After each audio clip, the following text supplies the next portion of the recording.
मुख्तार अंसारी ने बनवाया होटल, गुर्गों ने कॉम्प्लेक्स, वक्फ संपत्तियों का हाल।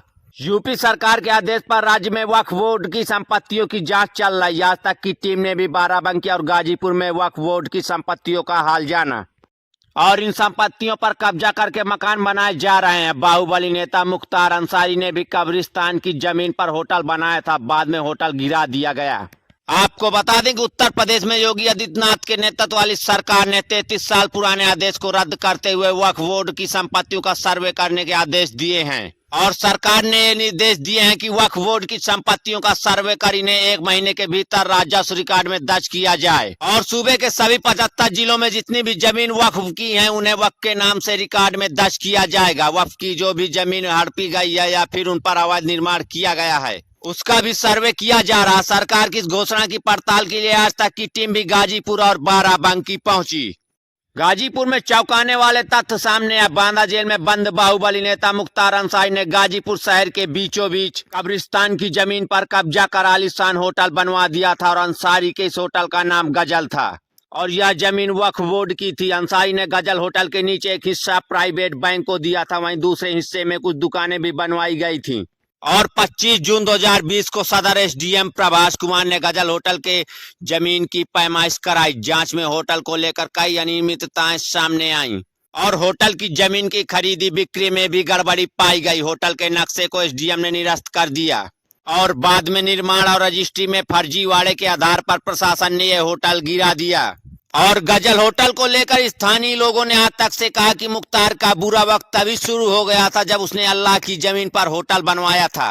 और लोगों ने आगे कहा कि आप रूह के स्थान पर कब्जा कर लेंगे, होटल बनवा लेंगे तो आप कैसे सुकून से बैठ पाएंगे। और स्थानीय लोगों ने बताया कि होटल बनने के बाद उससे निकलने वाला गंदा पानी और कचरा सब कब्रिस्तान में आने लगा और गंदगी कब्र के इर्द गिर्द जमा होने लगी थी। लेकिन इंतजामिया कमेटी गाजीपुर के अध्यक्ष और मुतवाली काजी गरीब आलम ने कुछ कागज दिखाया और कब्रिस्तान की जमीन को वक्फ का बताया और उन्होंने कहा कि रौजा इलाके की वक्फ की जमीन पर मौजूद कब्रिस्तान के आसपास मकान बनाए जा रहे हैं और कागजों में मस्जिद कब्रों का जिक्र है, तो यहाँ मकान कहाँ से आ गए। वे बताते हैं कि इन घरों से निकलने वाले गंदे पानी के चलते पूरा कब्रिस्तान जलमग्न हो गया है। और गाजीपुर की डीएम आर्यका खौरी ने आज तक से बात करते हुए कहा कि जहां भी अवैध संपत्तियां वहां कार्रवाई की जा रही है और वक्फ की जमीन का सर्वे शुरू हो गया। जहां भी अवैध निर्माण वक्फ की जमीन पर हुआ होगा वहां कार्रवाई होगी। और उन्होंने ये भी कहा कि 1 हफ्ते पहले ही गजल होटल के पास बनी अवैध दुकानें सील की गई हैं।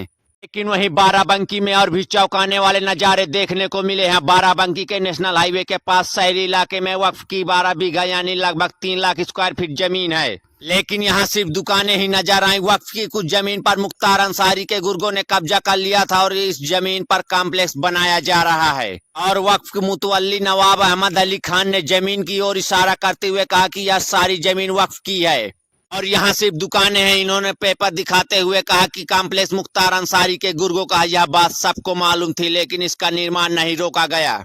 वक्फ अरबी भाषा के वकुफा शब्द से बना है, जिसका अर्थ होता है ठहरना। वक्फ का मतलब है ट्रस्ट जायदाद को जन कल्याण के लिए समर्पित करना और इस्लाम में वक्फ उस संपत्ति को कहते हैं जो अल्लाह के नाम पर जन कल्याण के लिए दान कर दी जाती है और एक बार संपत्ति वक्फ की हो गई तो उसे जमीन का मालिक वापस नहीं ले सकता है। वहीं वक्फ मामलों में एक्सपर्ट सरवर अली खान बताते हैं कि वक्फ के भी 2 प्रकार होते हैं। पहला वक्फ अलाल औलाद और दूसरा अलाल खैर। और वक्फ अलाल औलाद का मतलब यह है कि वक्फ संपत्ति परिवार के ही किसी शख्स के लिए होगी और उस वक्फ का मुतवल्ली का पद परिवार के सदस्य के पास ही रहेगा, जो पीढ़ी दर पीढ़ी चलता रहेगा। और दूसरा वक्फ अलल खैर, इसका मतलब यह सार्वजनिक वक्फ है। इस संपत्ति को जनता के लिए वक्फ किया गया है और इसकी देखभाल की जिम्मेदारी वक्फ बोर्ड की होती है। इसकी देखभाल के लिए वक्फ बोर्ड एक मुतवल्ली नियुक्त करता है और Waqf board management system of India के मुताबिक देश में करीब 8,55,891 संपत्तियां ऐसी हैं जो वक्फ बोर्ड की हैं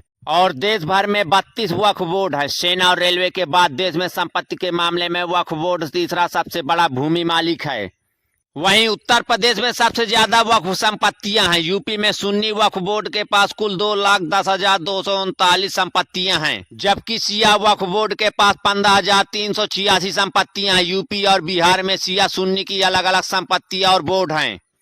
आज की इस खबर पर आपकी क्या राय हमें कमेंट बॉक्स में जरूर बताएं। अगर ऐसी खबरों के लिए आप हमारे साथ बने रहना चाहते तो हमें फॉलो करें और सब्सक्राइब करें ताकि ताजा अपडेट आपको मिलती रहे। ब्यूरो रिपोर्ट, उत्तर भारत टाइम्स।